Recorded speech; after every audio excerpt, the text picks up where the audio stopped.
The new iPhone 6s and 6s Plus hit stores on Friday, with dozens of people, and a robot, queuing in Sydney to kick off a global sales cycle that will be scrutinized for signs of how much juice Apple Incorporated's marquee product has left.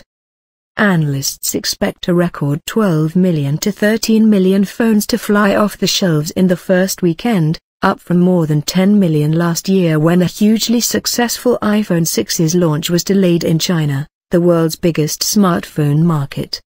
Among the first to pick up the new iPhone 6s in a cold, rainy Sydney was a telepresence robot named Lucy, operated by marketing executive Lucy Kelly. "I obviously have my work and other things to attend to and can't spend 2 days lining up, so my boss at work suggested I take one of the robots down and use it to stand in my place," she said via an iPad mounted on top of the wheeled robot. "I love new gadgets. The new camera is meant to be amazing."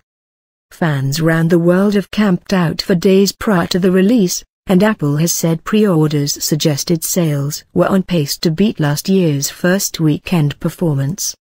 Sales of iPhones accounted for nearly 2/3 of Apple's revenue in the latest quarter.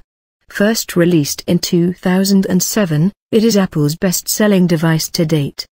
The stage is set for Apple to show year-over-year growth over the Herculean iPhone 6 sales, FBR Capital Markets senior analyst Daniel Ives said. After a dramatic redesign last year, which included an enlarged screen and the addition of mobile payments, the iPhone 6s and 6s Plus boast more modest improvements. The phones, which are the same size as last year's models, feature improved cameras and 3D touch, a display technology based on a taptic engine that responds according to how hard users press their screens. The rumors are true, the battery capacity is down a bit, and we suspect the reduced battery size is to accommodate the taptic engine, repair firm iFixit, which opened up an iPhone 6s and 6s Plus, said on its website. bit.ly/1xe5xs. Apple has said battery life is unchanged in the new phones.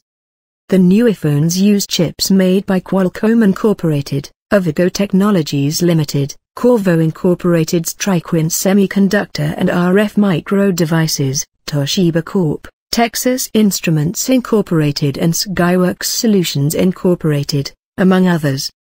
Today is like Christmas for pocket film makers all around the world because the iPhone 6s Plus is like the newest, greatest toy we have to play with, said Jason Van Genderen, who makes movies on smartphones at Sydney. "I've never seen anything like it, it's astounding. The camera craft has now come up to storytelling craft." Apple has said that just a fraction of its customers have upgraded to the iPhone 6, suggesting there is plenty of room to grow this year. Lackluster offerings this year from rival smartphone manufacturer Samsung Electronics Co. Limited also will help Apple stand out in the marketplace, analyst Patrick Moore, head of More Insights and Strategy, wrote in an email. Over the long haul, the 6s will eclipse the 6 as Apple is even more competitive versus Samsung in emerging regions and is gaining share in traditional regions, Moorhead said. Samsung didn't bring a whole lot of compelling features to consumers with their new lines of phones. The iPhone 6s and 6s Plus, which start at $199 and $299 with a 2-year service provider contract, go on sale on Friday in Australia.